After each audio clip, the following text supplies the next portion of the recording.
Hello बच्चों, आपका हमारे चैनल हिंदी वाणी में स्वागत है।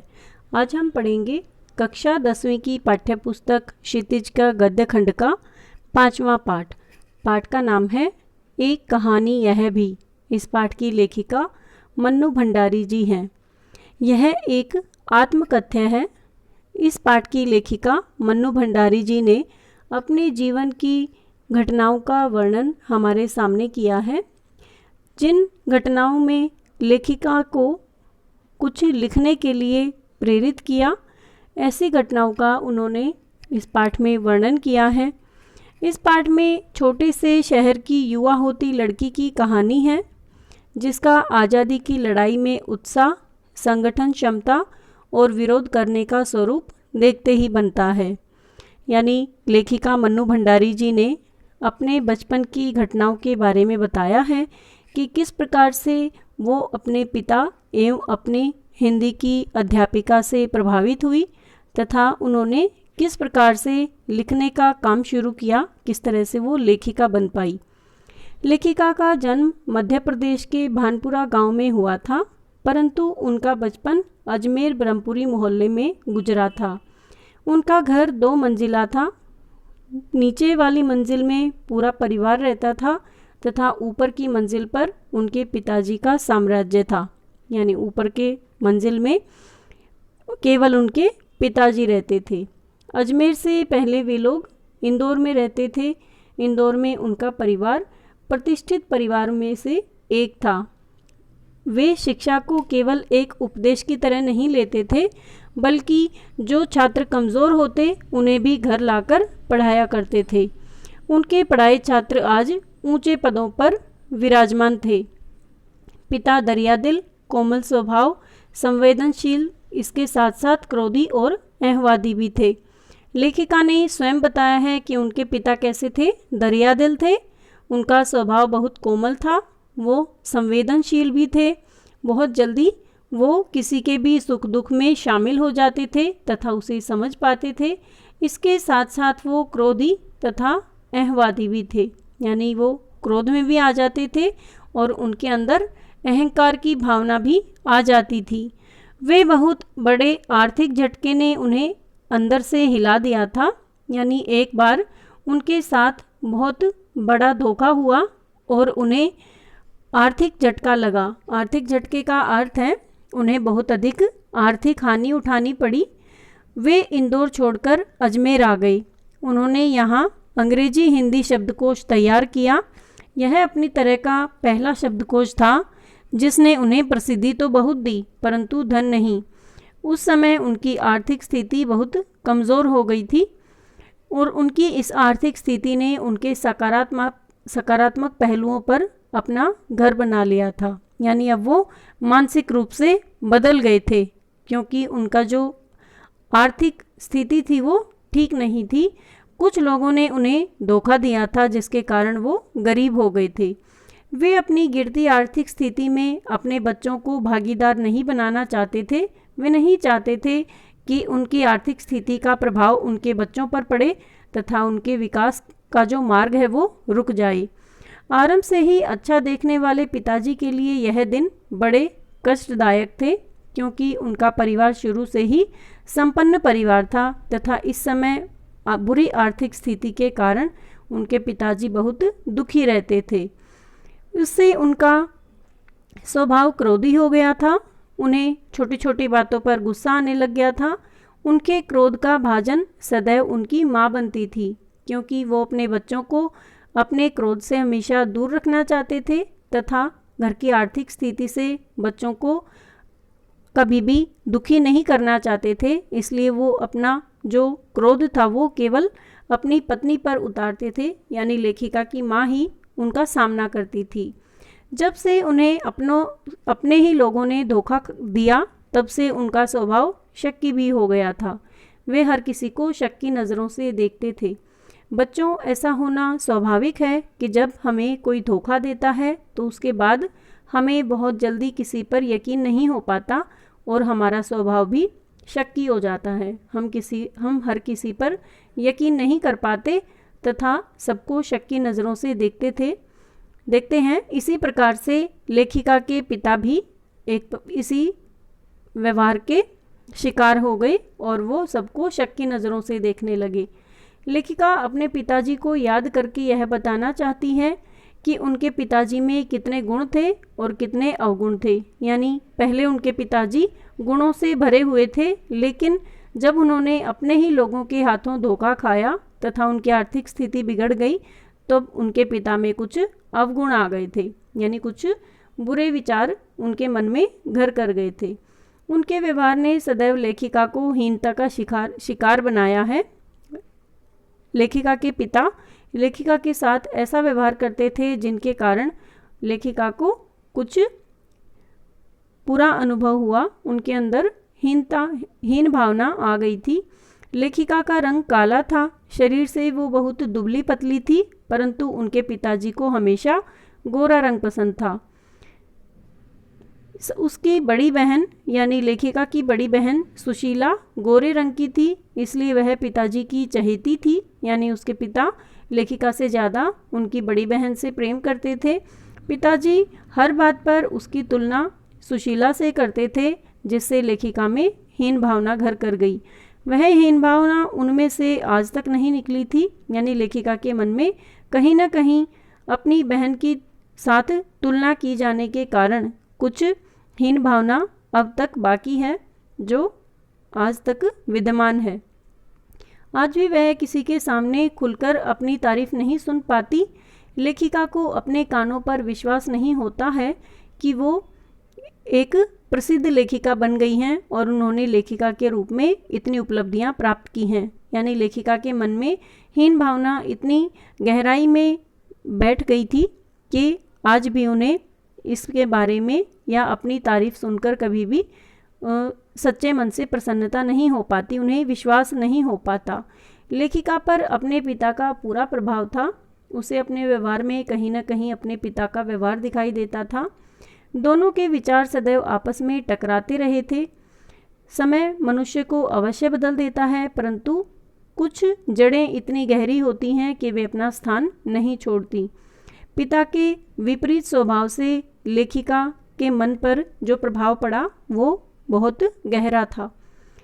पिता के विपरीत स्वभाव की लेखिका की माँ थी। यानी जैसे लेखिका की पिताजी का स्वभाव था, उनकी माँ का उससे बिल्कुल उल्टा स्वभाव था, बिल्कुल विपरीत स्वभाव था। वे हर समय सबकी सेवा में तैयार रहती थी। अब लेखिका की माँ के बारे में बताया जा रहा है कि वो हर समय अपने परिवार की देखरेख में लगी रहती थी तथा पिताजी की हर कमजोरी माँ पर निकलती थी। वे हर बात को अपना कर्तव्य मानकर पूरा करती थी। लेखिका और उसके दूसरे भाई बहनों का माँ से विशेष लगाव था, लेकिन लेखिका की माँ उनका आदर्श कभी नहीं बन पाई थी। यानी लेखिका ने कभी भी अपनी माँ के जैसा बनने की कोशिश नहीं की। लेखिका 5 भाई बहनों में सबसे छोटी थी। उनकी बड़ी बहन की शादी हो चुकी थी। लेखिका को उसकी शादी की धुंधली सी यादें हैं। घर के आंगन में उसको खेल में साथ उसकी बहन सुशीला ने दिया। यानी लेखिका अपनी बहन सुशीला के साथ घर के आंगन में खेलती थी। दोनों बचपन के वे सभी खेल खेलती थी जो सभी बच्चे खेलते हैं, जो उस समय बच्चे खेला करते थे। लेखिका अपने भाई बहनों के साथ वो सब खेल खेलती थी। दोनों अपने भाइयों के साथ लड़कों वाले खेल भी खेलती थी, परंतु उसके खेल का दायरा केवल घर का आंगन था। लड़के कहीं भी आ जा सकते थे, उन्हें पूरी स्वतंत्रता थी। उस समय घरों के आंगन अपने घर तक सीमित नहीं थे, बल्कि वे पूरे मोहल्ले के घरों के आंगनों तक आ जा सकती थी। उस समय मोहल्ले के सभी घर एक दूसरे के परिवारों का हिस्सा होते थे। बच्चे बेरोक टोक अपने आस पड़ोस के जो आंगन हैं, घरों के आंगन, उनमें जाकर खेल पाते थे। लेखिका को आज की फ्लैट वाली ज़िंदगी असहाय लगती है। उसे लगता है कि उसकी दर्जनों कहानियों के पात्र उसी मोहल्ले के हैं जहां उसने अपना बचपन और यौवन व्यतीत किया था। उस मोहल्ले के लोगों की छाप उसके मन पर इतनी गहरी थी कि वह किसी को भी अपनी कहानी या उपन्यास का पात्र बना लेती थी और उन्हें पता ही नहीं चलता था। उस समय के समाज में लड़की की शादी के लिए योग्य आयु 16 वर्ष तथा मैट्रिक तक की शिक्षा प्राप्ति उचित समझी जाती थी। उनकी बहन सुशीला की शादी सन 1944 में हो गई थी। उनके दोनों बड़े भाई पढ़ाई के लिए बाहर चले गए थे। सबके चले जाने के पश्चात लेखिका को अपने व्यक्तित्व का एहसास हुआ। जब लेखिका अकेली रह गई, उनकी बहनों की भी शादी हो गई और उनके दोनों भाई पढ़ाई के सिलसिले में बाहर चले गए, तब लेखिका बिल्कुल अकेली हो गई और उन्हें अपने जीवन के बारे में एहसास हुआ कि अब उन्हें क्या करना है और उनका व्यक्तित्व कैसा है। उनके पिताजी ने कभी उन्हें घर के कार्यों के लिए प्रेरित नहीं किया, उन्हें सदा राजनीतिक सभाओं में अपने साथ बैठाया। वे चाहते थे कि देश की पर्याप्त जानकारी लेखिका को होनी चाहिए। उस समय देश में बहुत कुछ घट रहा था, चारों तरफ आज़ादी की लहर दौड़ रही थी। हमारा देश आज़ाद नहीं हुआ था, बल्कि आज़ादी के लिए संघर्ष किया जा रहा था, लोगों को जागरूक किया जा रहा था। लेखिका की आयु काफ़ी कम थी, फिर भी उसे क्रांतिकारियों और देशभक्तों, शहीदों की कुर्बानियाँ रोमांचित कर देती थी।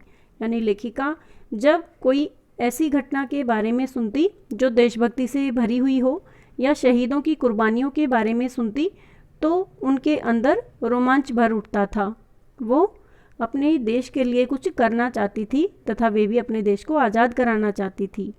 10वीं कक्षा तक तो लेखिका को जो भी साहित्य मिलता उसे वे पढ़ लेती थी, परंतु जैसे ही लेखिका ने 10वीं पास करके कॉलेज में फर्स्ट ईयर में एडमिशन लिया, वहाँ हिंदी की अध्यापिका शीला अग्रवाल ने उनका वास्तविक रूप के साहित्य से परिचय करवाया।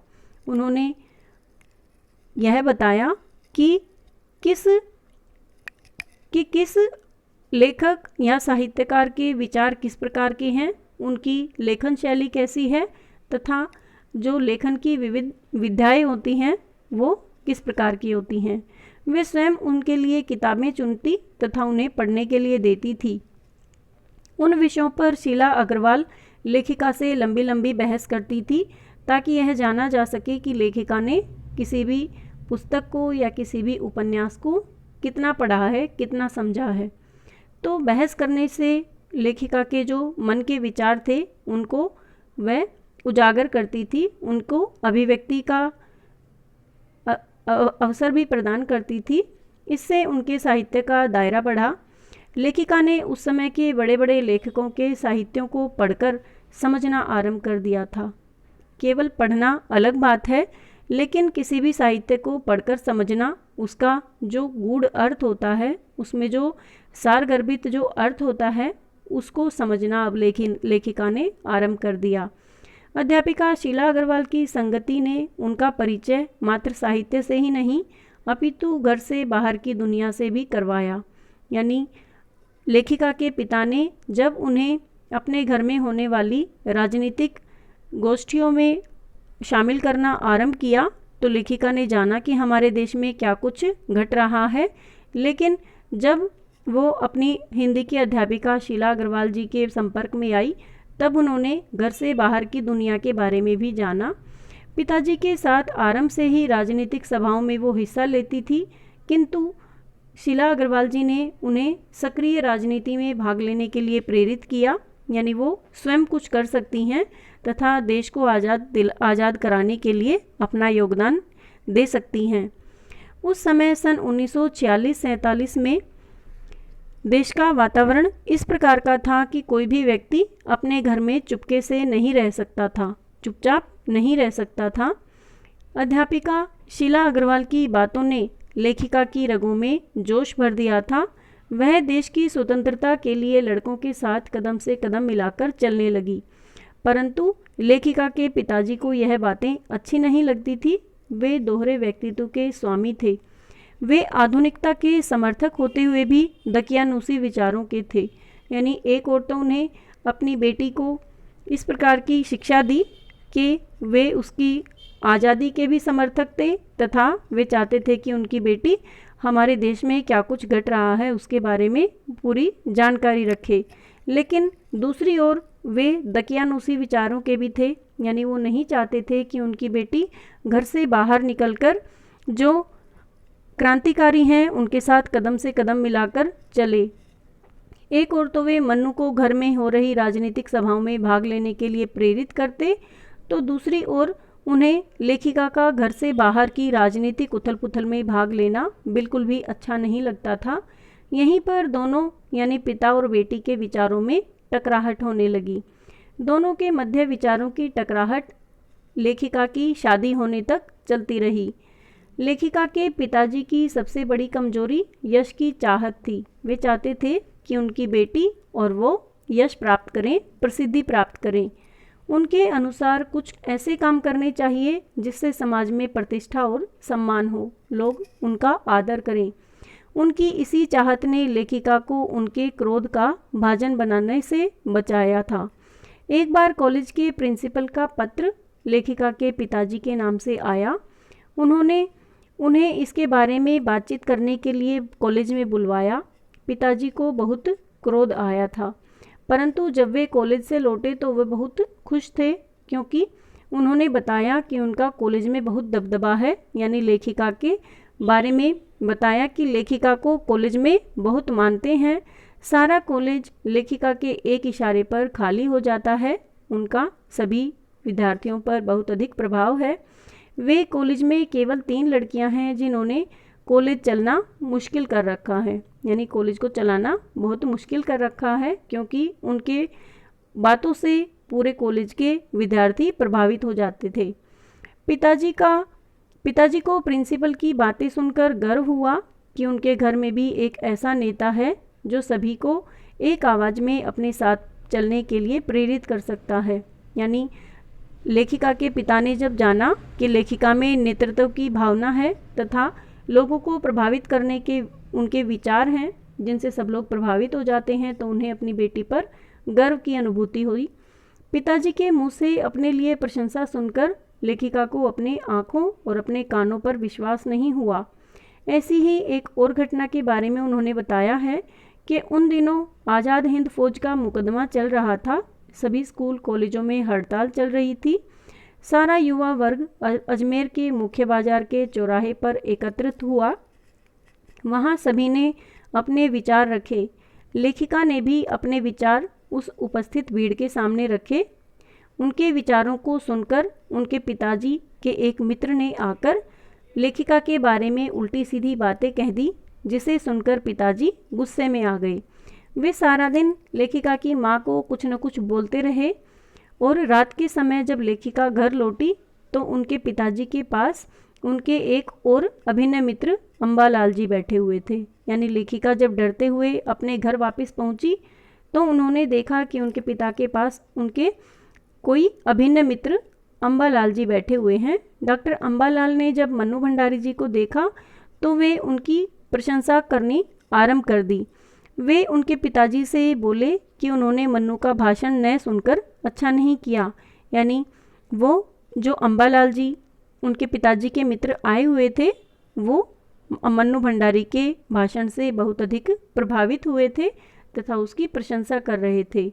मन्नू ने बड़ा ही अच्छा और जोरदार भाषण दिया था। पिताजी यह सब सुनकर बहुत प्रसन्न हुए। उनके चेहरे पर गर्व के भाव थे।